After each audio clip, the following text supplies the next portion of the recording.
Good morning, Claire here in the Pacific Northwest Puget Sound area Grow Zone 8B, and it is spring. It has been so beautiful this whole week. The sun has been just shining down, giving us the energy to do all the things that we need desperately to get done. And one of those things is right here. As you may notice, there's a naked spot in my hedge. I'm going to tell you about that later. But this week, while it has been insanely productive, there's nothing really exciting to share because our projects are not finished. They're very much in the works. But I'll show you what I've been getting up to in the garden to make way for the exciting parts to show you. So come with me and I will show you that. And then also later on, I will share with you just some of the fun, beautiful, springtimey things that we have discovered in our yard and in our neighborhood. So come along. So before I show you the projects we're working on that aren't completed, I wanted to show you the things that I found to be just perfection all on their own in my yard this week. And one of those things is the daffodils. I wanted to show you how beautiful up close they are, all that curly beautifulness of that little cup. This is such a surprise, but I don't know if you can see that little beak sticking up. Here's a mama hummingbird, and I know it looks big. It's just because I'm zoomed in. She is literally smaller than those pine cones, and those are not very big. And she's up there feeding her little baby. So now that I know there's a nest right there, it's completely hidden because it just blends right in with the tree. I'm going to be going back and checking on this mama and her baby every day. And I can't wait to see the little baby grow up. It's so sweet. The cherry trees have reached their peak. They're starting to put forth their kind of reddish colored leaves, and a few are starting to fall off, but they are still so beautiful and a highlight of my day to look at. I thought I would share with you guys my thought process for this space because right now it looks like such a mess. And it's a lot bigger of a job than I had planned on, but I am up for the challenge. In my vision, I see 3 long rows going this way, all the way side by side with, pathways in between, and going to that, all the way back to that brick little thing. I've given that little brick area to Connor for his own little garden this year. And then right directly behind that, I am gonna make that sort of like a mini cornfield. I know you kind of have to have a pretty big space for corn. I'm hoping that that will be satisfactory. I've got a couple of different varieties that I want to grow, so I don't know how that'll work with cross-pollination and everything. But, you don't know until you try. But that is what I want to see for this particular space. And I won't even get into the other parts of my yard because work has not even begun there. So we'll see if I can get this accomplished. Then we'll talk about other projects. So my first order of business was I thought, you know what, I will do sort of a lasagna garden space since I have all of this hay bales from the hay bale garden from last year. But this has proved to be a daunting task. I'll just say that. I was able to get some stuff done the day before, but I thought, you know what if I invite the chickens into this straw bale and leave some treats to entice them to come do a little bit of the work for me? But they did not prove to be quite as, savvy to my plan. They just kind of pecked at things that I really didn't need help with.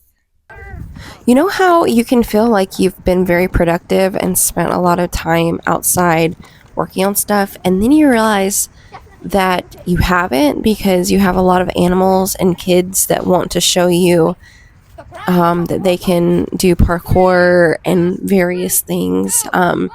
But you know what? That's what it's about. It's about getting outside, having fun. I'd rather them be out here showing me tricks outside than be inside on the TV. Another tedious garden task of this week was going through and getting those like sticker bushes that have burrs on them, and I'm trying to clip them and gently like throw them into this black trash bag because I didn't want very many to fall in the ground. And in the process, I ended up getting some in my hair. There were tons of blackberries that I needed to just rip up out of this area. I love blackberries, but this particular variety is a, I guess, noxious weed or foreign, you know, transplant here in Washington that just reproduces so massively fast. And it had really taken over the spot, so had to get that taken care of since I plan on planting corn here. Katana's over here making us a batch of some Pioneer stew. And while I was doing some yard cleanup and getting those scratchy branches into our compost bin, the kids decided that they were going to build a covered wagon, I guess, on the hay bales. So more power to them. It looks like they got their wagon put together and they're putting the top on and they're about to ride off into the sunset. And these are the adorable things your kids might do if they are homeschooled. So you can view it as either good or bad, but I view it as adorable. At this point of the project, I was realizing that I was over trying to shovel these hay bales into usable, hay. But one thing about these is they are incredibly heavy. They are so waterlogged with water that I literally could not lift them up, move them, or anything like that. So I did think, oh, you know what? I will get them and I will put them in our truck and I will take them to the dump for them to compost them. But no, at this point I was like, oh my gosh, this is my life, and I'm gonna have to pitchfork all of these, whether I use all the stuff or not, so that I can actually put it in the truck. So that was the beginning of the day where I realized I need to go buy a pitchfork.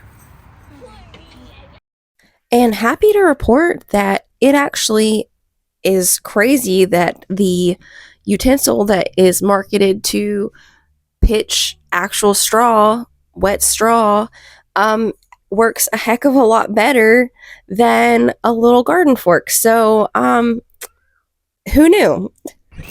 So it became very apparent to me that these green spaces needed to be trimmed. And can I just let you know that I have never used a weed eater or a lawnmower ever in my life. But this is what I did yesterday, and I'm insanely proud of myself. I did a lot of this, and I did quite a bit of hand weeding in some areas that needed to be pulled up. And I feel good about covering this up with cardboard now because I've gotten some of the lumpy bits taken care of. Okay, with that out of the way, I finally was able to lay down some cardboard on quite a few grassy patches before I chuck some of this straw onto it. And I feel like I might be 3/4 of the way done. Or not even 3/4, sorry, 1/4 of the way done with that area back there. So I'm dreading this project, but if you have a dream, you gotta do the work, and this is just my life now. So I know that it will pay off once I'm able to get some soil on top of some of this straw and plant into it. And I'm just praying that the plants that I put out here will just do super, super well, and it'll become just an Eden of flowers and food and all sorts of amazing things that will just inspire me every day this spring and summer. Oh, I told you guys I would tell you about our hedges, which I just learned are cherry laurel hedges. And they are ancient. They have probably been here the whole 120 years that this house has been here. And one of the reasons they need to be cut is they are so insanely tall. They probably need about 7 feet cut off the top. And they are so overgrown. I'm afraid that they might not do well with such a rigorous pruning, but this area next to the gate had to be cut so drastically because our poor gate fence, just there was no way that we'd be able to work on it. So I'm not tackling this project. I asked my husband to let me do a little bit of the of the work, but this particular tool is very hard. You've got to have a lot of upper body strength, which I do not. So this is about as much as I actually contributed to this project. Before I go, I wanted to show you guys some of the epic, beautiful things out here in the Pacific Northwest. That's Mount Rainier, and this is just how I know the day is going to be good or not, if I can see that so clearly. And we went to Titlow Beach to see the sunset once again, and the tide was much, much further out this time, so we were able to go and go look at the rocks and look for creatures. And oh my gosh, there was just crabs everywhere. We found a couple of bigger ones, like this big guy. He looks like he's been in a few scrapes, so we just left him be and just pray for the best for him. But yeah, it was just so epically beautiful last night. And we continued our adventures over to the other side of the beach to go and throw some more rocks in the ocean before we had to say goodbye to that gorgeous sunset. And then finally, we ended our week at one of our favorite little lakes that we like to walk around and look at the ducks. And we saw some turtles and a bunch of different birds that are not normally there. But this was so sweet. There was a wedding going on, and Katana was wearing her princess gown. And so she was walking towards it like, oh, that's where I should be. So she was very, very upset when we actually had to go to the car and was not a part of the wedding. Thank you so much for joining us. I hope you really enjoyed all the little details of our week. And I hope you're getting out there and really noticing all the little microscopic changes that is happening in your own environment, whether it's with the animals or the plants. Everything is coming back to life. So get out there and enjoy it. And if you enjoyed our video today, feel free to like and subscribe, and of course comment, share, all the things. We would love it. So y'all have a great day and get busy getting out in nature.